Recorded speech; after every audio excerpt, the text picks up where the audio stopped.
Hello बच्चों, स्वागत हमारे यूट्यूब चैनल फिजिक्स विद के उत्तम में। और आज हम लोग 11th क्लास की फिजिक्स में गति के नियम का लेक्चर नंबर 17 पढ़ने जा रहे हैं। और आज पढ़ेंगे किसी डोरी से अगर पिंड को बांध करके ऊर्ध्वाधर वृत्त में घुमाया जाए तो उस डोरी में तनाव बल कितना होगा और वेग कितना होगा प्रत्येक बिंदु पर। तो ये हमको ज्ञात करना है आज। तो आज का टॉपिक हमारा है ऊर्ध्वाधर वृत्त में गति, जबकि इसके पहले वाले टॉपिक में हम पढ़ चुके हैं क्षैतिज वृत्त में गति। उसमें हम लोगों ने आवर्तकाल निकाला था और वो क्षैतिज वृत्त में गति जो होती है उसके प्रत्येक बिंदु पर जो चाल है वो नियत होती है, चाल में कोई परिवर्तन नहीं होता है, ठीक है ना।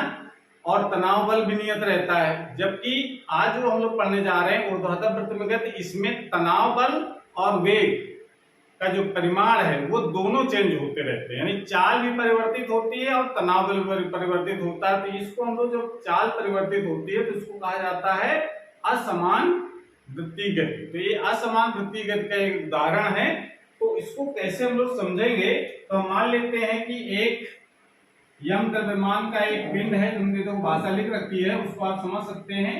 हमने एक यम द्रव्यमान के पिंड को एक एल लंबाई के डोरी से बांध करके ऊर्ध्वाधर वृत्त में घुमा रहे हैं। ऊर्ध्वाधर वृत्त में घुमाने से तात्पर्य कैसा है, उसका जो पथ है वो ऊर्ध्वाधर होना चाहिए। जैसे डोरी से बांध करके पिंड को, डोरी ये हमने एक डोरी ली, उसको पिंड को यहाँ बांध लिया और उसको डोरी से पकड़ करके ऐसे घुमाना है।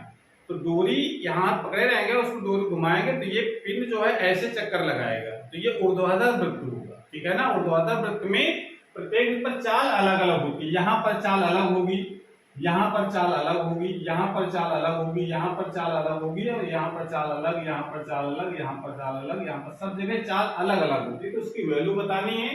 और तनाव बल भी हर बिंदु पर डोरी पर अलग अलग होता है।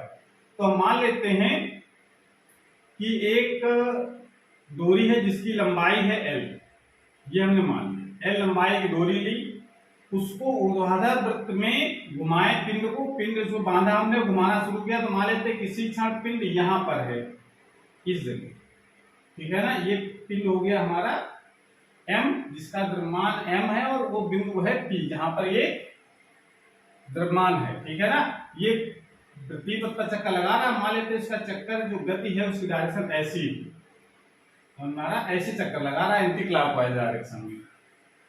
जब इस समय यहां पर है उस समय उसका वेग हम मान लेते हैं v है, और इसका जो तनाव बल है वो है P, और इसका जो भार होगा, ये तो इसका केंद्र हो गया O, और इसका जो भार होगा तो हमेशा ऊर्ध्वाधर नीचे तरफ काम करता है। पिंड अगर का द्रव्यमान m है तो भार कितना होगा mg, नीचे की ओर। ये बिल्कुल ऊर्ध्वाधर पॉइंट हो, ये इसका मान लेते हैं सबसे लोवेस्ट पॉइंट हो गया वृत्त का L, और ये इसका हाईएस्ट पॉइंट हो गया H। ये इधर मान लेते हैं 36 पॉइंट हो गया A, और इधर भी एक 36 पॉइंट हो गया B, ठीक है ना। इस प्रकार से चक्कर लगा रहा है। अब हम क्या करेंगे, जिस समय ये बिंदु P पर कण होगा, हमारा पिंड होगा, उस समय ये जो कोण बन रहा है ये थीटा है। तो इस भार को दो घटकों में विभाजित कीजिए। एक इस दिशा में घटक निकालेंगे इसका mg, अब देख घटक ये निकालेंगे, ये कोण अगर थीटा तो ये कोण भी कितना हो जाएगा थीटा।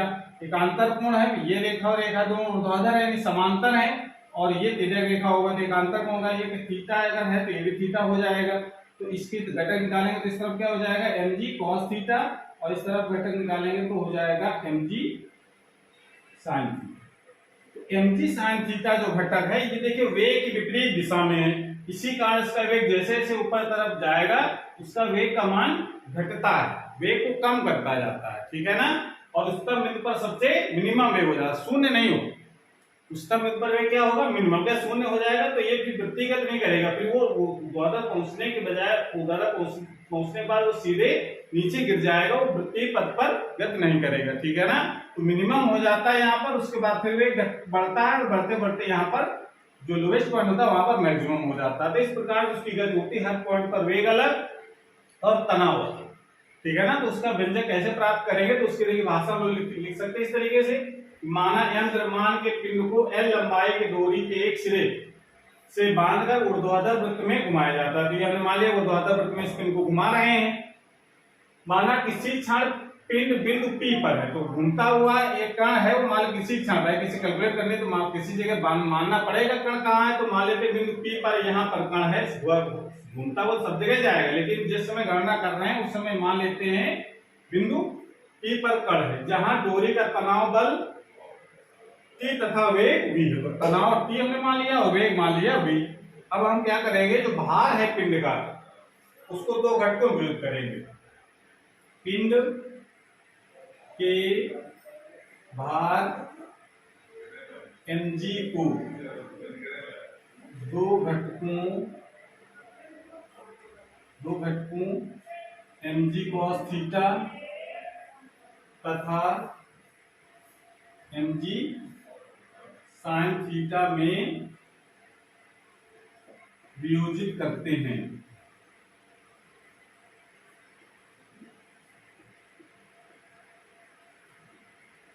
वियोजित कर लिया हमने। अब ये देखो पिंड पर केंद्र की ओर कितना बल कार्य करेगा, इसका दो ही अभिकेंद्र बल प्रदान करेगा।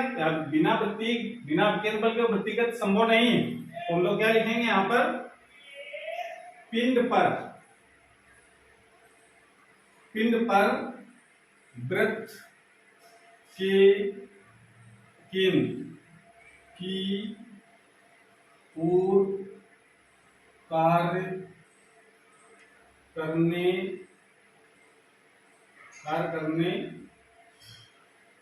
वाला कुल बल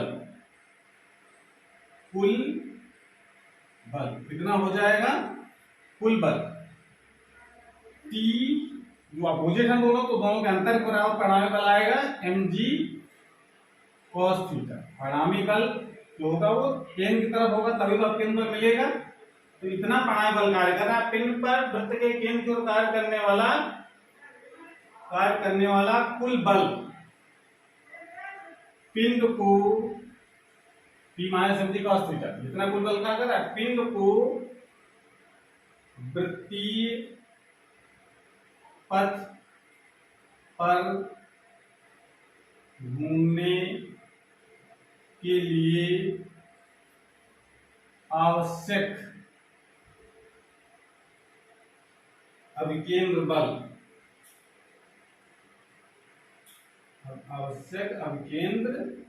कितना लगेगा, अभिकेंद्र बल mv² r त्रिज्या होती है, यहाँ पर डोरी हमने l लंबाई मान ली, त्रिज्या कितनी हो जाएगी, जितनी उसकी डोरी है, तो mv² l प्रदान करता है।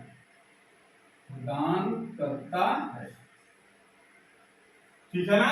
जो नेट बल होगा वो केंद्र की तरफ जो काम करेगा उसका मान कितना होगा भाई, ये तो इसके लंबवत काम कर रहा है तनाव के, ये इसके विपरीत दिशा में काम कर रहा है केंद्र से, तो नेट बल जो होगा वो T minus mg cos theta होगा। और यही जो तनाव बल है जो केंद्र की तरफ काम कर रहा है वो क्या करेगा, अभिकेंद्र बल प्रदान करता है। ठीक है ना। तो इसकी भाषा इस प्रकार से लिख सकते हैं। तो इसका समीकरण कैसे लिखा जाएगा, उसको नोट कर लीजिए, पहले नोट कर लिया, वीडियो को पॉज करके नोट कर लो।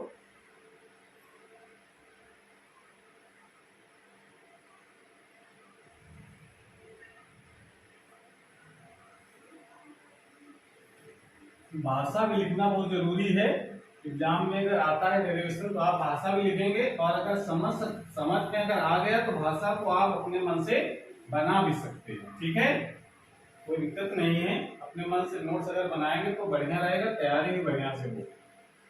तो अब जरा देखो, जो तनाव बल और जो भार का जो घटक है mg cos थीटा का जो परिणामी बल है वो क्या कर रहा है, उसको घूमने के लिए आवश्यक केंद्र प्रदान कर रहा है। ठीक है ना। तो या इसको हम लिख सकते हैं T इक्वल टू, इसको इक्वल कर देंगे हम, T minus mg cos theta बराबर mv²/l, या T इक्वल टू लिख सकते हैं mv²/l plus mg cos theta. इसको डालेंगे क्वेश्चन नंबर फर्स्ट। समझ में आ गया। उसके बाद अब जरा ध्यान दो, अगर ये बिंदु P यहां ना हो करके H पर होता है, जैसे जैसे पिंड ऊपर जाएगा वैसे उसका वेग का मान क्या होगा, घटेगा। ठीक है ना। घटते घटते जब पिंड H पर पहुंच जाएगा उच्चतम बिंदु पर, तब क्या होगा स्थिति देखो, उच्चतम बिंदु पर अगर पहुंच जाएगा तो यहां पर तनाव हम मान लेते हैं कि यहां जब पहुंच जाएगा तो उस समय उसका जो तनाव बल होगा वो हो जाएगा TH। तनाव बल कितना काम करने लगेगा? TH। और वेग हम मान लेते हैं यहां पर हो जाता है VH।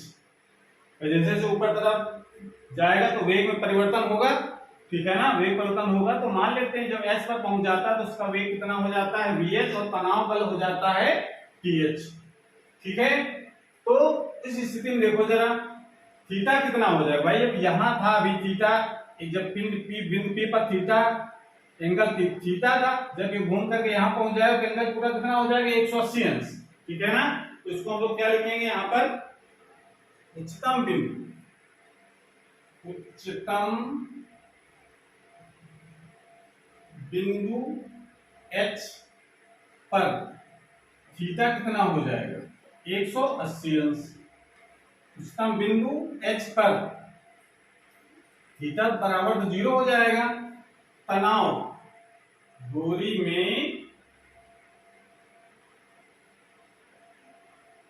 तनाव बल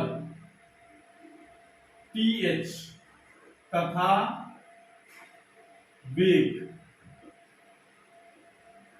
VH हो जाता है, ये हमने मान लिया, ठीक है। तो इस जरा ये कंडीशन यहां लगाओ पहले वाले समीकरण में। तो तनाव कितना हो जाएगा? तो TH तनाव हो गया, M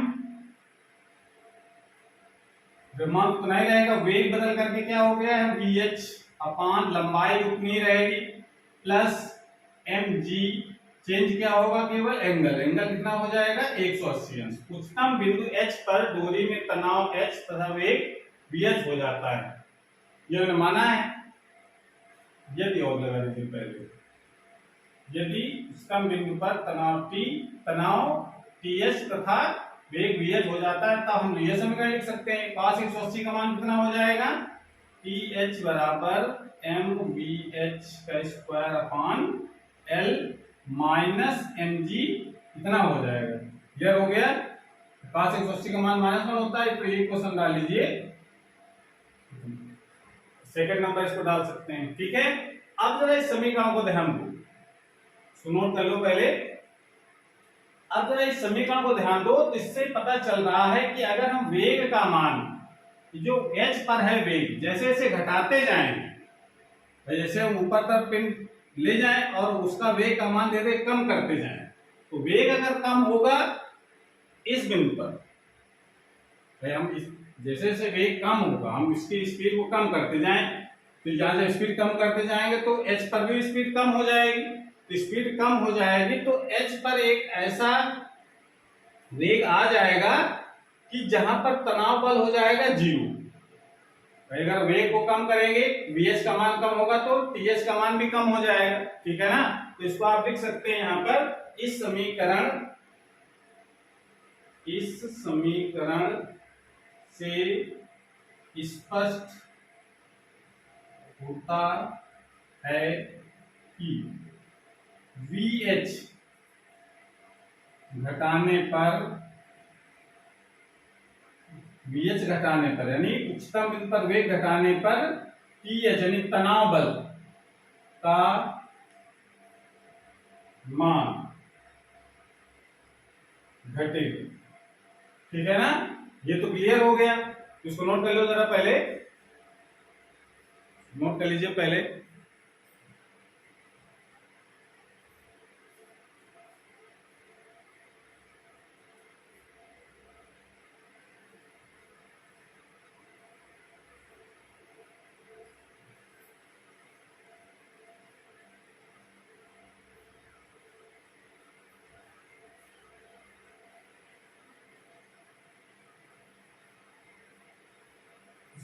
घटेगा तथा आगे लिख सकते हैं यहां, तथा एक निश्चित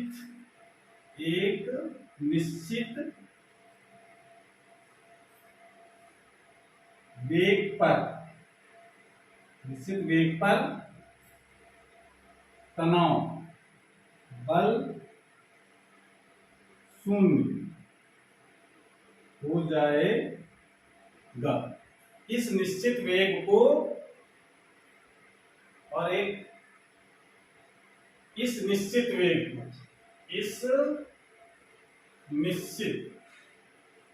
वेग को क्रांतिक वेग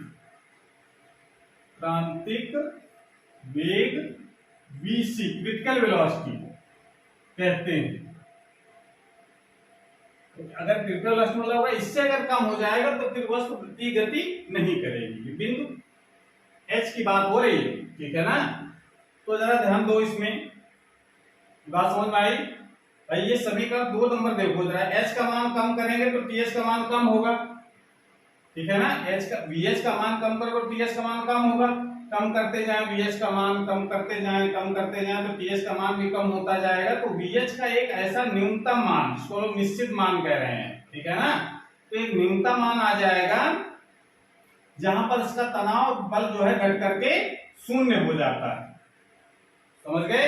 जहां शून्य हो जाता है तो उस वेग को, जो न्यूनतम वेग आ गया है, उसको हम लोग क्या कहते हैं, क्रांतिक वेग। यानी आप कह सकते हैं, अर्थात इसको शॉर्टकट में हम लोग क्या लिखें, अर्थात जो T का जो मान है, यानी TH का जो मान है वो 0 हो जाएगा, ठीक है ना। और जो VH का जो मान है वो एक मिनिमम मान पर पहुंच जाएगा। VH का एक मिनिमम मान हमको प्राप्त होगा और जिसको हम लोग क्या कह रहे हैं, क्रांतिक वेग VC। ये जरा वैल्यू यहां पर लगाओ समीकरण नंबर 2 से। तो समीकरण नंबर 2 से हम लोग क्या लिख सकते हैं, समीकरण नंबर 2 से तो TH का मान तो 0 हो जाएगा, m और VH का मान किस तरह, जो मिनिमम वेलोसिटी कितनी है, VC² L - mg।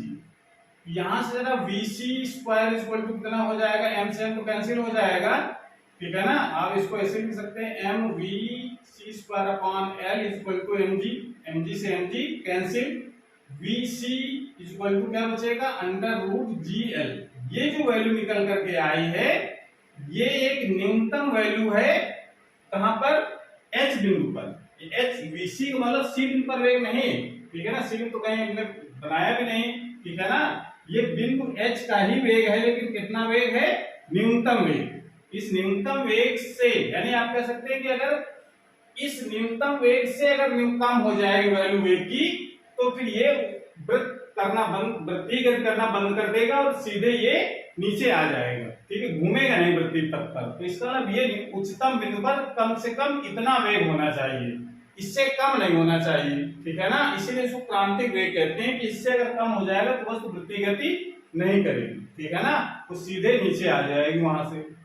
ये इसकी मिनिमम वैल्यू है, जिसको हम लोग क्रांतिक वेग कह रहे हैं। उसका मान होता है √GL, ठीक है ना। तो ये VC में क्रिटिकल वेलोसिटी के लिए लिखा है किस बिंदु पर वेग, H बिंदु का वेग है, ठीक है ना। तो ये न्यूनतम वेग, किसी कण को वृत्तीय पथ पर ऊर्ध्वाधर अगर घूमना है, ऊर्ध्वाधर वृत्तीय पथ पर गति करना है, तो इतना मिनिमम वेलोसिटी होनी चाहिए, ठीक है ना। इससे अगर कम हो जाएगी उच्चतम बिंदु पर, तो फिर वृत्तीय गति संभव नहीं है। इसलिए इस वेग को कहते हैं हम लोग क्रांतिक वेग। क्या कहते हैं इसको, क्रांतिक वेग। इस पर क्वेश्चन डाल सकते हैं थर्ड में, ठीक है। अब यहां तक नोट कर लो पहले, उसके बाद फिर हम लोग चलते हैं आगे। नोट कर लिया, क्लियर हो गया यहां तक। यानी आप ये निष्कर्ष निकाल सकते हैं कि मिनिमम वेलोसिटी कितनी होनी चाहिए, √GL। इससे कम वेग नहीं हो सकता है उच्चतम बिंदु पर। उच्चतम बिंदु का वेग है ये, यानी H बिंदु पर। आप जरा ध्यान दो, फिर जैसे जैसे ये बिंदु P ऊपर जाएगा, भाई वेग उसका घटेगा और ऊंचाई बढ़ेगी। जैसे जैसे पिंड ये ऊपर जाएगा तो क्या होगा, इसकी ऊंचाई जो है, यहां चलना स्टार्ट किया था उसने, हम गणना कर लेते हैं, यहां चलना स्टार्ट किया तो यहां पर ऊंचाई कितनी है, 0, ठीक है ना। यहाँ पर ऊंचाई 0 है। जैसे जैसे इधर चलना शुरू करेगा उसकी ऊंचाई बढ़ने लगेगी और वेग घटने लगेगा। तो जब वेग घटेगा तो गतिज ऊर्जा घटेगी, ऊंचाई बढ़ेगी तो स्थितिज ऊर्जा बढ़ेगी, ठीक है ना। तो प्रत्येक बिंदु पर जो ऊर्जा होती है, कुल ऊर्जा, यानी स्थितिज ऊर्जा, गतिज ऊर्जा, ये हमेशा नियत रहती है, तो हम ये कह सकते हैं कि ऊर्जा संरक्षण सिद्धांत कहता है कि बिंदु P पर जितनी कुल ऊर्जा होगी उतनी बिंदु H पर भी होगी। क्या कह रहे हैं हम? उच्चतम बिंदु पर जितनी ऊर्जा होगी, कुल ऊर्जा यानी स्थितिज ऊर्जा और गतिज ऊर्जा, उतनी ही ऊर्जा बिंदु P पर हो, क्योंकि ये गति किस बल के अंतर्गत हो रही है? गुरुत्व बल के अंतर्गत हो रही है। गुरुत्व बल एक संरक्षी बल होता है, ठीक है ना। तो इसके कारण इसकी जो ऊर्जा संरक्षण का जो सिद्धांत यहाँ पर लगेगा, तो ऊर्जा संरक्षण सिद्धांत के आधार पर हम लोग क्या लिखेंगे? ऊर्जा संरक्षण के सिद्धांत से अब ये कह सकते हैं, देखो गतिज ऊर्जा, यहां पर बहुत ध्यान दो, गतिज ऊर्जा किस बिंदु पे? बिंदु P पर, प्लस स्थितिज ऊर्जा, स्थितिज ऊर्जा बिंदु P पर, तब तो कुल ऊर्जा निकलेगी बिंदु P पर कितनी हो गई? बराबर होगी गतिज ऊर्जा बिंदु H पर प्लस स्थितिज ऊर्जा बिंदु H पर। अब जरा दोनों बिंदुओं पर हमको स्थितिज ऊर्जा और गतिज ऊर्जा की वैल्यू निकालनी है, तो उसको निकालने के लिए जरा हम यहां से पहले एक लंब डाल देते हैं इस पर। ये लंब डाल दिया हमने, और वहां का लंब, इस लंब पॉइंट का नाम ले लेते हैं हम लोग n। ये लंबाई कितनी? ये तो टोटल, ये तो इसकी दूरी की लंबाई होगी l, ये एंगल थीटा है, तो ये लंबाई कितनी हो जाएगी? यहां से यहां तक l cos थीटा लिख सकते हैं ना इसे। त्रिभुज में लगाइए आप, cos थीटा और आधार बटे कोण, तो यहां से ये लंबाई निकल आएगी। OM का मान कितना हो जाएगा? ठीक है ना, बस समझ आ रहा है? तो OM का मान हमने निकाल लिया। और अब जरा देखो, तो बिंदु P पर गतिज ऊर्जा कितनी हुई? गतिज ऊर्जा का सूत्र होता है हाफ mv²। वेग बिंदु P पर है v, द्रव्यमान तो पिंड का उतना ही रहेगा, प्लस स्थितिज ऊर्जा कितनी होगी? तो ऊंचाई कितनी होगी? यहाँ पर कितनी ऊंचाई पर चला गया? यहाँ पर कण था, तो यहाँ से इतनी ऊंचाई हो गई, यानी mgh। mgh, h का मान कितना है? ln के बराबर। जो बात समझ आ रही है? ln, ये ऊंचाई हो गई केवल इतनी, प्लस इक्वल टू इसी पर गतिज ऊर्जा निकालो जरा। कहां पर? h बिंदु पर। गतिज ऊर्जा वेग कितना है? गतिज वेग यहाँ पर है 1/2 mvh²। वेग तो vh है, गतिज ऊर्जा कितनी हो जाएगी? हाफ mv² लगाएंगे तो h बिंदु पर वेग हो जाएगा vh, प्लस ऊंचाई वाला, ऊंचाई कितनी हो जाएगी? वहां पर स्थितिज ऊर्जा mg, और h कितनी हो जाएगी? lh। पूरी ऊंचाई यहां से यहां तक ऊंचाई हो जाएगी, पूरी यहां तक पहुंच गया। अब जरा देखो इसको, m तो पूरे से कैंसिल हो जाएगा, m तो इसको कैंसिल कर सकते हैं पूरे से। 1/2 v² प्लस g, ln की वैल्यू कितनी होगी? ये वैल्यू, ये टोटल l है, त्रिज्या है इसकी, इतनी घटा दो, कितना बच जाएगी?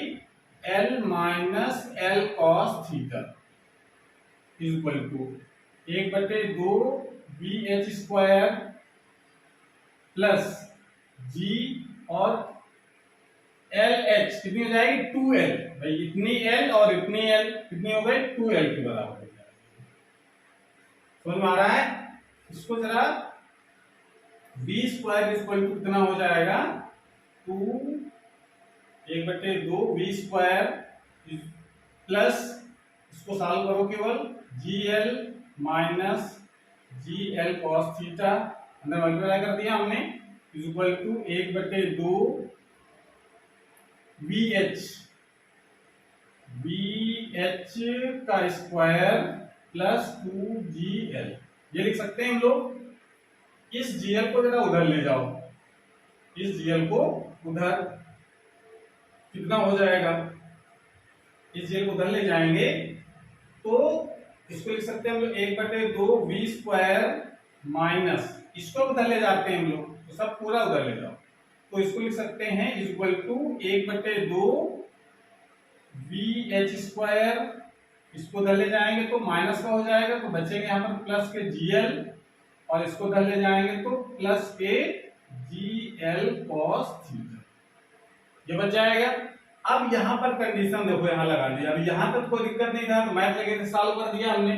अब यहाँ पर लगा देते यदि VH का मान सबसे न्यूनतम मान अगर हो जाए वेग का, H पर जो वेग था वो तो VH है, लेकिन VH का जो मान सबसे न्यूनतम कितना होता है, क्रांति वेग के बराबर।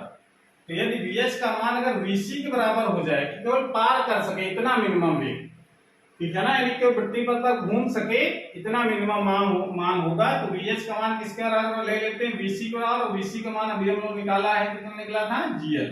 ये जरा वैल्यू वहां पर लगाए ऊपर, तो ये 1/2 V square equal to 1/2 VH की वैल्यू हम लोग लिख सकते हैं यहाँ पर अंडर रूट GL है तो स्क्वायर होगा तो केवल GL बचेगा, plus GL plus GL cos theta. इन दोनों को ऐड कर सकते हैं हम लोग, तो ये आ जाएगा 1/2 V स्क्वायर इक्वल टू, ये हो जाएंगे 3/2 GL 3/2 GL plus GL cos theta. ये लिख सकते हैं ऐसे, नोट कर लीजिएगा इतना पहले।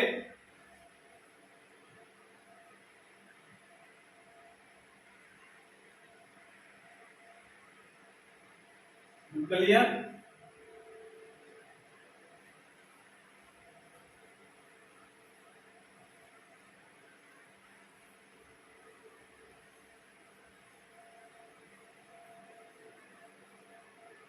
इसको अब लिखा जा सकता है 1/2 V स्क्वायर इक्वल टू, इसमें जरा GL को कॉमन ले लो, GL कॉमन ले लीजिए, अंदर बचेगा 3/2 प्लस cos थीटा।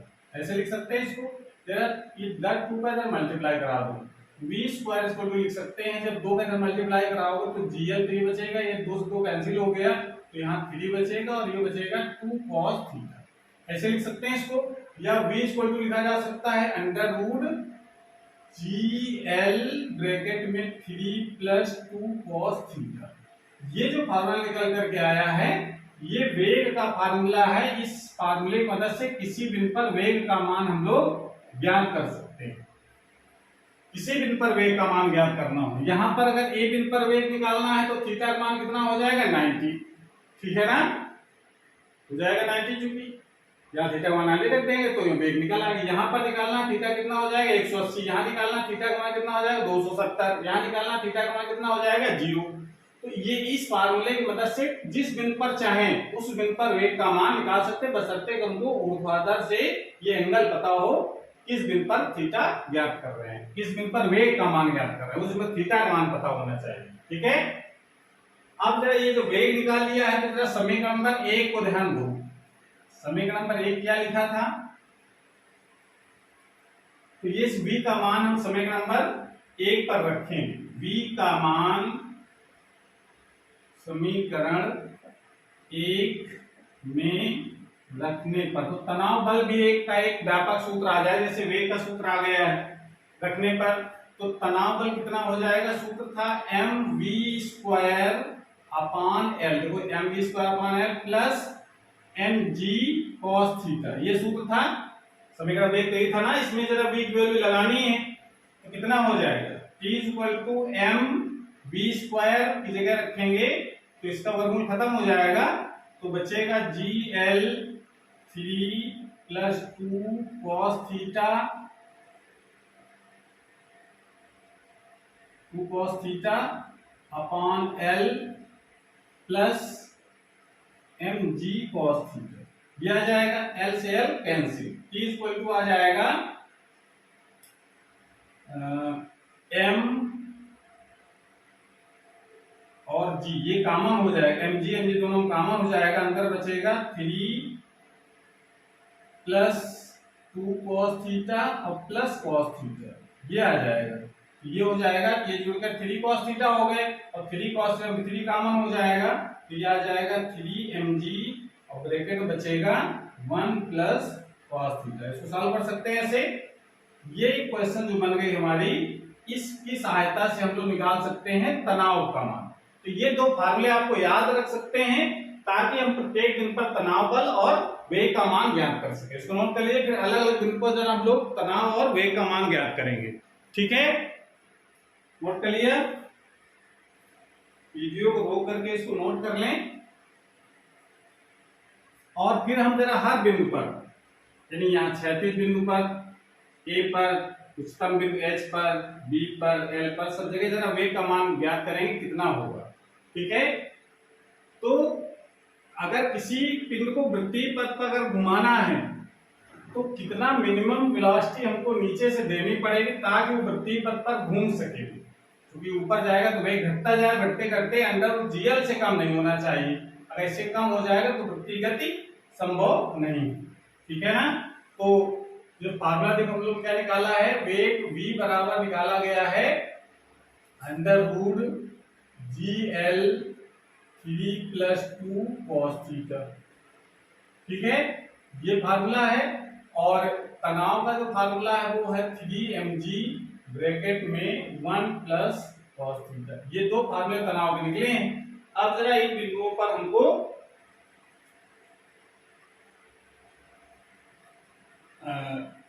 ए बिंदु पर पहले निकालते हैं बिंदु। पहला पॉइंट, बिंदु ए पर थीटा कितना होगा 90। तो थीटा 90 होगा तो वी ए कितना होगा, यानी ए बिंदु पर वेग कितना होगा, तो थीटा का मान यहां रख दो। तो कितना हो जाएगा अंडर रूट